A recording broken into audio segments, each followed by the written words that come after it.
Ini Vivo V50 versi terjangkau atau bahasa kerennya light. Tapi tenang, ini nggak dioplos. Nah, pertanyaannya dengan harga yang lebih murah sampai 2 juta, jangan-jangan ini pilihan yang lebih masuk akal. Iya nggak sih?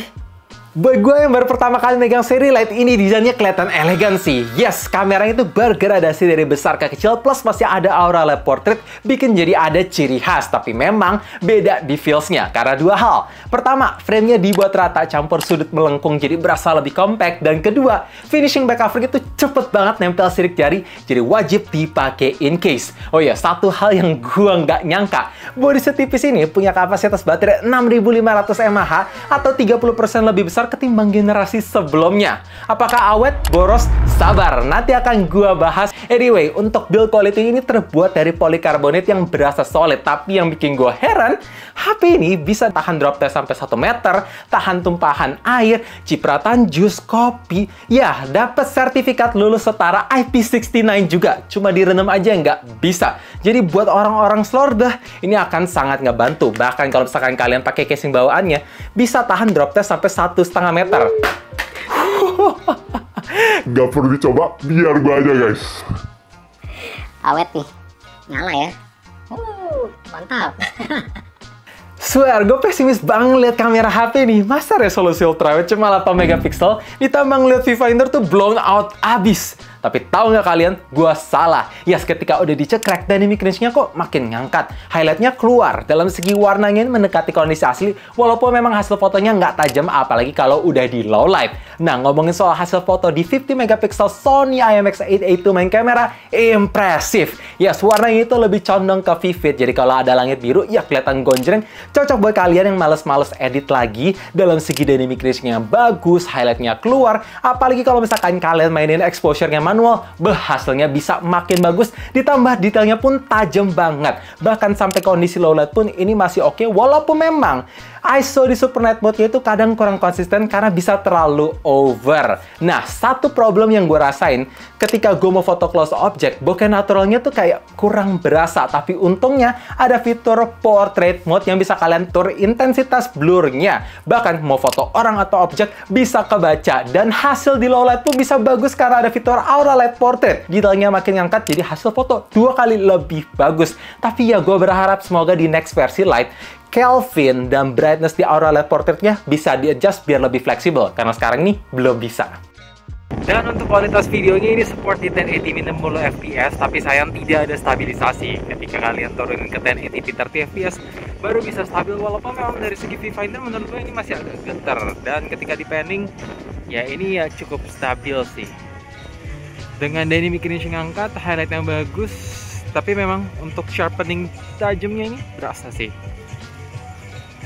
Buat harga 4 jutaan, jelas spesifikasi di HP ini bukan yang paling baru dan bukan yang paling gahar. Tapi setidaknya ada 2 hal yang bisa gue apresiasi. Pertama, chipsetnya udah support 5G, jadi selama 7G belum keluar, ya jangka panjangnya udah aman. Dan kedua, ada opsi storage 512 GB, walaupun memang slot microSD hilang. Berarti ini HP udah nggak bisa dipakai main game dong, Bang? Ya bisa lah, cuma kalian mesti adjust settingan aja. Seperti kalau gue main Mobile Legends Bang Bang, sekarang bisa dapat High plus Ultra. Jadi belum bisa kebuka Super. Anda aja bisa kebuka Super, bisa lebih manyos. Dan untuk Genshin Impact, settingan yang paling optimal dan playable ada di low plus 60 fps. Kalian bisa dapat performa yang cukup stabil dan suhu lagi-lagi adem.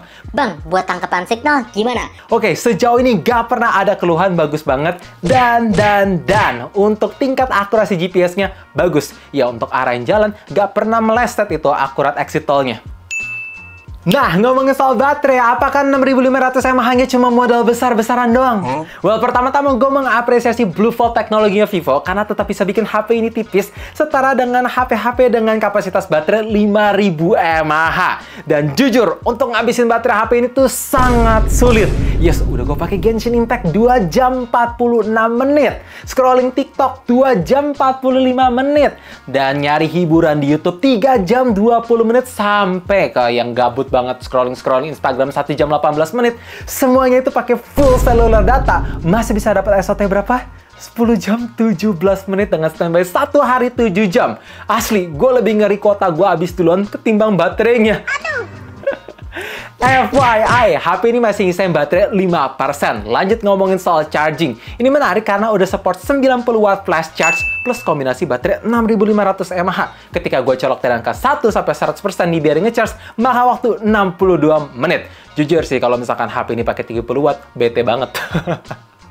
Tumben banget! Untuk pertama kalinya di harga segini, Vivo bisa ngasih desain borderless. Ya, liatin bezel atas, bawah, kiri, kanan. Asli, ini kelihatan hampir simetris jadi bagus. Dan kemarin ini gue sempat lihat sosmed karena rame banget. Kualitas HP ini menggunakan material POLED, dimana dipakai HP-HP flagship termasuk HP lipat. Jadi kalau misalkan kena benturan, itu lebih elastis, lebih kuat, nggak kayak glass OLED. Misalkan di drop test, seru kali. Gue yang nyobain biar kalian nggak perlu cobain.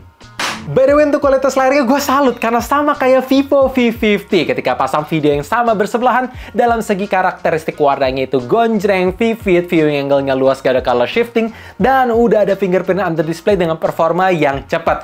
Mungkin satu hal yang bikin beda yaitu brightness-nya sedikit lebih redup. Lanjut, untuk sentuhan, ini nggak ada delay, multitouch-nya aman, tapi sayang, oh sayang, untuk always on display nggak bisa terus nyala.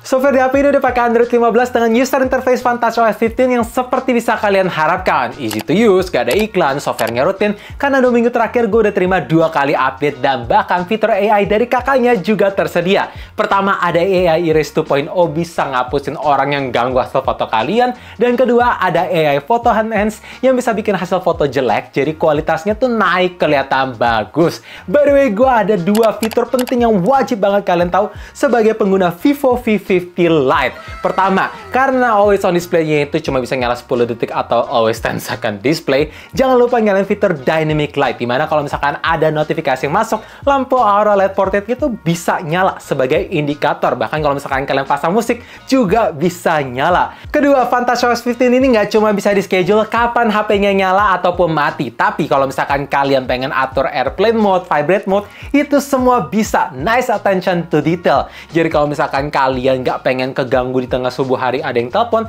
tapi kalau misalkan kebangun bisa ngelihat jam tanpa harus nunggu HP-nya nyala. Ini menarik sih.